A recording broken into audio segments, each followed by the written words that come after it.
The book is called Flow State by Fredrick Dodson, okay? Get this book if you can.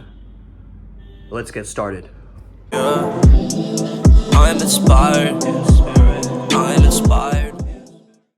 Hey there guys, how's it going? My name is Sumit Chatterjee from the Flow Zone Academy, and I'm a flow state coach, which means that I help you feel better and perform better. If you haven't already, please like, comment, and subscribe on this video because it's really gonna help the algorithm, and I'm trying to get to 1,000 subs, as you guys know.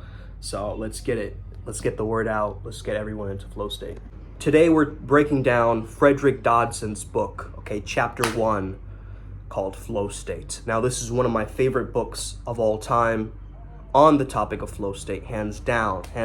It's one of my top 3, absolutely, okay? The reason I love it so much is because I understand that this is a man with experience. Fredrick Dodson is a man with experience, okay? Not only do I feel like he has a psychic insight and a very keen intuition, which he talks about in this book, but I also feel that he's looking at things very logically and scientifically and is actually not bypassing any of the science either, okay? Though this book is not very heady or scientific, it's very simple, it's easy to understand, it's very poetic, and that's how he starts. Chapter 1 is called Time Slows Down. He starts off with this poem by an unknown author where he's just describing himself as different elements of nature. I am the 1,000 winds that blow. He says things like, I'm the gentle autumn rain, okay? Now, this gives me quite an idea as he said this, because instead of affirmations just being regular, why don't we incorporate the language of nature into our affirmations? This gives us a really good idea. I love the way that the book starts off like this, and it's an audiobook, by the way, okay? It's an audiobook, so you might not find a paperback. Maybe you can try, or a Kindle version. I think it was removed from Audible quite recently here in India, so I'm not too sure how I can get access to it again, but however, I downloaded the audiobook a while back, so I still have it. So I'm able to make these videos. Fred, and let's call him Uncle Fred, okay? Uncle Fred's idea is that flow does not come to you, and you do not induce it. It is something that you get into, okay? It's a state you access. I think it's really important that he says that flow makes life worth living. I think that's the truest statement of this whole book. Flow makes life worth living. The crunch of the leaves, a nice song that gets stuck in your head, some activity where you lose a track of time. All of these moments make life worth living. It makes life exciting. First and foremost, right away, he gives you some practicality because he understands that experience triumphs skill at certain points. Fred is speaking primarily using his tennis as a background, using his public speaking as a background. The 2 tasks that he immediately gets you to do is 1, to examine a flower from the time where it's simply starting to bloom to the time that it's fully bloomed. Just examining the flower and that process of growth, and build the skill set of patience and timelessness, okay? That's what he's getting you to do with this flower meditation. Another kind of meditation that he recommends is looking at a clock. And basically you look at the lines of the clock as it ticks for 1 minute the first day, 2 minutes the second day, 3 minutes the third day, and you keep going until you're able to do it for 30 minutes within that month. Really, really powerful exercise, okay? And I highly recommend that you guys try this out. This clock meditation also helps you slow time down, which is the name of the chapter. Sit upright, hands on your knees, okay? Remain motionless and get into your meditations. Uncle Fred names 3 states of flow. Number 1 is a patient and calm equanimity. Okay, a harmonious calmness, a state of complete absorption and bliss. Okay, that's one type of flow state. The other type of flow state is time passes by, but you're not doing something urgent at all. It's not urgent, so it can keep going and you don't have any attachment to the outcome. The third way is a pressure of the outcome. So there is an urgency to finish it, but that also hijacks it. So these are the 3 states of flow that he differentiated, which I like. I like the fact that he just doesn't mention it as this all-encompassing state. And I also love when he says that when something is not in flow, it's in trance. Not in a good way, but it's hypnotism, it's sedation, it is being subdued, okay? And I understood this from my own model. I used to train with Vince Kelvin a while back, and he told me this model of looking at flow state. I was a flow state coach at this time as well. He said, looking at my model of reality as flow state and illusion. So whenever I'm out of flow state, I just call it out for being not real until I get back into the zone again. So this has really helped me in my life, and I've also given it to countless coaching clients. Felix, if you remember, I gave you that datum as well. Constantly in my head, and that's detrimental because I couldn't take action. So after taking one of Scripps' programs, one of his sessions, in about 1 hour and 30 minutes, I was like, done. He has given me was 3 distinct mental models I will use from now on to leave my stress-based emotional state and go back into the action-taking flow state. So it's really, really powerful, okay, this understanding and this concept. So highly, highly recommend that you adopt this mindset. So what he tells you is write examples of these 3 states in your own life. Like maybe you're reading a book, maybe you're creating a project, maybe you're interacting with someone, right? Whatever it is, you want to write it down in a way where you're thinking of different ways where you can gain this patience, equanimity, different ways where you can have a time passing but it's not urgent, and time passing when it is urgent. I think it's good to write this list because it's going to get you into your mind like, okay, these are my stage 1 flow state practices, stage 2 flow state practices, stage 3 flow state practices, and you'll be able to access flow on all these 3 states. I admire that Fred has given us this gift. He says impatience removes timelessness, which is flow. Timelessness is flow. Observe how beautiful it is when things take their own pace. Ask yourself this question: am I willing to become more timeless? Because we get so attached to time that this is a difficult question to answer. Am I willing to become more timeless? Okay, it's a willingness. A willingness allows you to actually access these states. If people were in flow state, they wouldn't overwork and they wouldn't overfocus. He states that laziness is a product of overfocusing. The next exercise, he's very practical, right? So the next exercise is a no mind exercise, where all you're doing is you're just this open monitoring style of meditation where you're just the observer. You don't put any awareness in your own body. Awareness is everywhere, basically, in the entire room. Just imagine that nobody's home and that your awareness is not confined to any space. It's just omnipresent, okay? Now, the cool thing is, after this exercise, can you transfer this state into other opportunities? In a business meeting, where you have this autotelic leadership style. Maybe sports, maybe during making love, maybe during writing an email, maybe making a smoothie, whatever it is. Whatever the task is, you can apply this no mind that will allow you to have way more access to this flow state. It gives up your narrow self-identification, and time slows down and space stretches.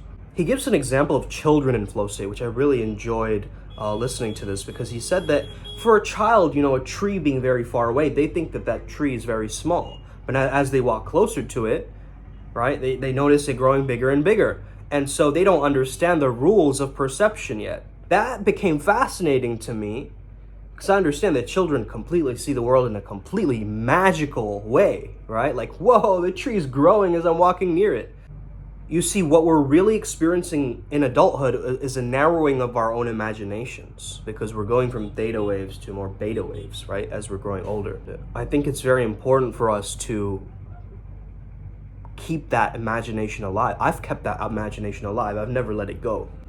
I know how beneficial it's going to be for me, even in my later years. So I've never actually let that childlike curiosity, that imagination, that playfulness go. The spectrum that Uncle Fred describes is from something as small as things working in my favor to something completely supernatural that is unbelievable, that is impossible. He mentions, have you ever watched sports with the adjective impossible or magical or unbelievable in front of it? You'll notice what a difference that makes.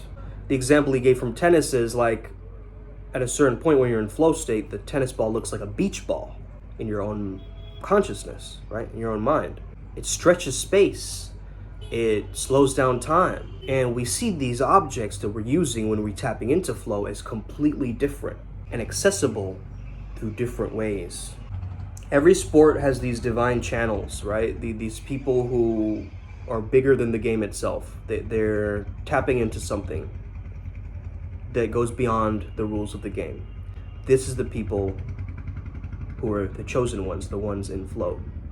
You know, Mahesh Yogi, he says that we're using our genius fractionally, okay, partially.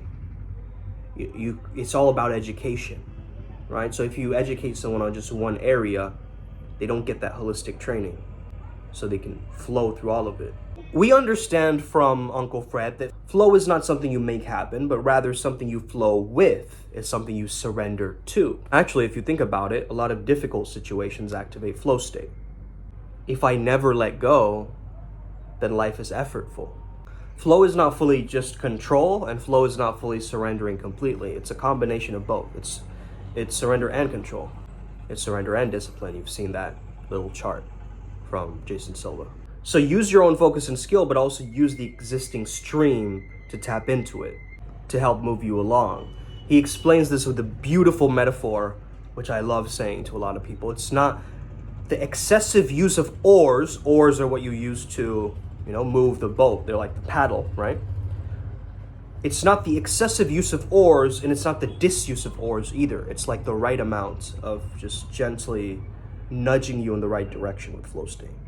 That's the zone. He also says that athletes don't only need physical development, they need mental development and emotional development. And I have to agree with him on this. I used to interview a couple of sports psychologists and somatic psychologists.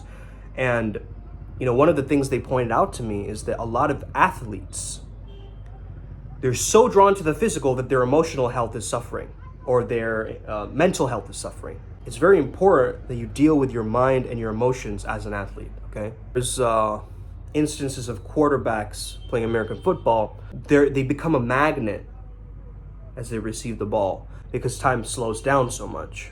Also different like soccer players or football players, you can say as well, depending where you're from.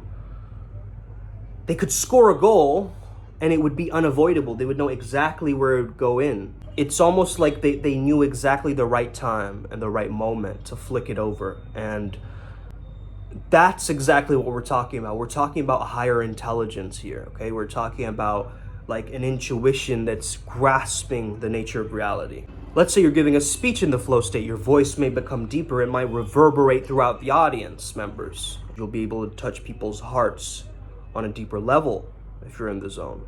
Fred's been able to transfer his knowledge of tennis into business and other areas. This is what you do when you're a flow state Jedi, okay?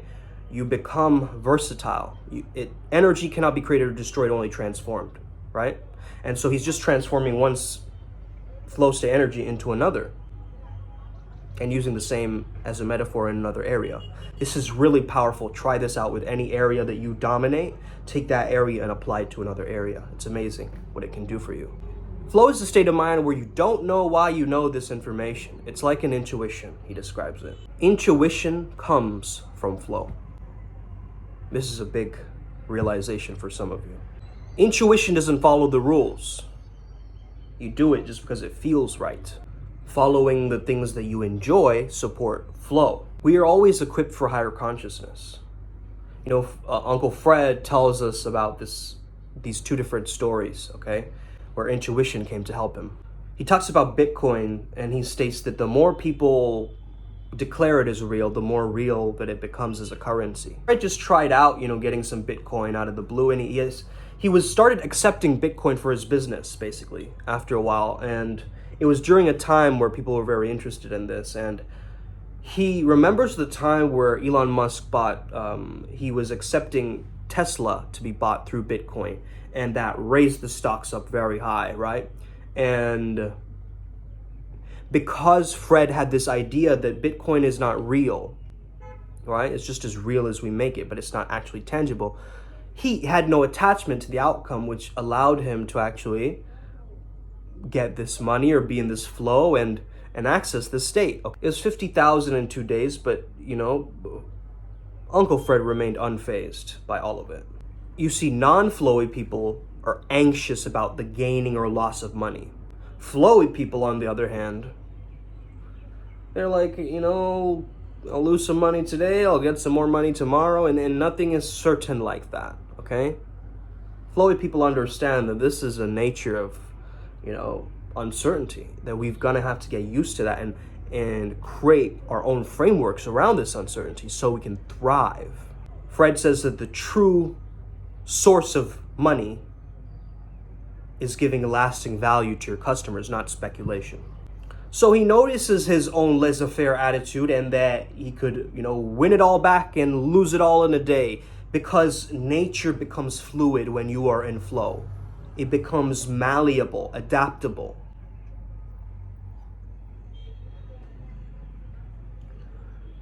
Another story Fred was saying where he missed a plane or something like this, and he was in a country and he needed to buy one return ticket. A family was leaving and that family couldn't get in, so he used his moment of compassion to go down and get the last return ticket. Couldn't accept that through credit card, but he noticed he had cash from a person who he didn't pay up for his seminar but paid him in cash, and he used the exact amount of that cash to pay for the ticket, which was the exact same amount. So this is like a synchronicity or something that you call. But it is another avenue of intuition really working for you at the right moment. So you had to run, catch that flight, everything was closing. All the flight attendants were saying, no, it can't be done. But it was done, okay? Because the right patterns started to show itself. He also noticed that he performed way better under pressure than he would if he was in that calm flow state or that patient flow state. So we all have a different style of accessing this. He also reports maybe this is why certain people unconsciously make their lives harder, because they feel like it will help them tap into flow, but oftentimes it doesn't. So that's a really interesting note as well. He mentions that in this challenge skills ratio, which I'm sure you're familiar with if you're on this channel, but if you're not, challenge skills, okay? The more challenge, the more skills, the higher the levels of flow. A lot of challenge, not enough skill. Okay, basically it's overwhelm and underwhelm on both sides, right? And the midpoint being that flow state. The thing is, overwhelm and underwhelm take energy, and flow state creates energy. There's instances of mothers picking up heavy furniture to save their kids, right? Fred describes like this mother like almost getting to this kid who's about to fall off the railing, like she gets there in the right time. That's that flow state, right? That's that ultra instinct. I mean, this mother hasn't even spent a day in the gym and she's lifting up this heavy, piece of furniture to save this kid. I mean, really that goes to show you we have these dormant powers that are unlocked in the right circumstances or the right moments or the right emotional cues, right? Because really the strength comes from the emotions, energy in motion. And a mother's emotion is so strong to the certain point that it becomes a must, not a should. I must save my child. And I know it, you know it, there's nothing more powerful than a mother's love. When something absolutely must happen, we find a way. Also in flow, just before it happens, you know it's gonna happen. Okay, it's like a prediction mechanism. Now, Uncle Fred says that the larger the audience, the easier the flow state, because there's more energy in the audience that you can bounce off of. I think that's really, really smart. It's a really intelligent thing that he's saying. However, it is this paradox, right? Because you're still like determining whether this audience is keeping you in that state or not. So this is one thing that I might have to later on debate him on. But I understand it. I completely understand it. Like the larger the audience, the more impact of energy there is, right? Like even if you're doing a session on a Zoom call online, the more people that are available online, the better your speech is going to be. He's also talking about this time he was playing tennis with a person who was slightly more advanced than him. And he was saying that he was frustrating his opponent because of his patience level. Okay, so this was another aspect where he was using his patient flow state. The more time you give a sport, the more experienced a player usually is. So let's say if you were to play a longer game with this expert player, they'd probably beat you in the long run, but maybe using your patience and using your flow state, you can actually beat them in the first 2 rounds. Your sense of determination will really help you in those moments in the beginning. let's say you're at a level 7 out of 10, you match with someone at an equal skill and participation level. This is what is also noticed in flow state. So you play with an 8, you're gonna evolve into an 8 eventually. Like Bruce Lee, he fought fighters around the world that were good fighters, not losers, right? It's important that you challenge yourself, is what he's basically saying through the statement, okay? If someone's lower than your skill level, like a 4 out of 10, you will try to play it easier on them and it just won't feel good. It won't feel like that same level of flow, that same level of experts. But you put 2 experts together on the same level, a 7 and a 7, wow, that's gonna be a great match. It's gonna be an entertaining match. It's gonna be a match with lots of flow state pockets. Fredrick Dodson, again, another activity. List all the things that you can get immersed in and have those on your calendar throughout the week. So you can have so much fun that you forget the time, but you just have to lock it into your calendar itself. So you have little flow state pockets and moments where you use the flow state and access the flow state throughout your week. That's about it, guys. Hope you enjoyed this video today. Check out chapter 2, The Joy of Surrender, next time. Let's go. Upward Spiral Gang. Hit that subscribe button if you're new.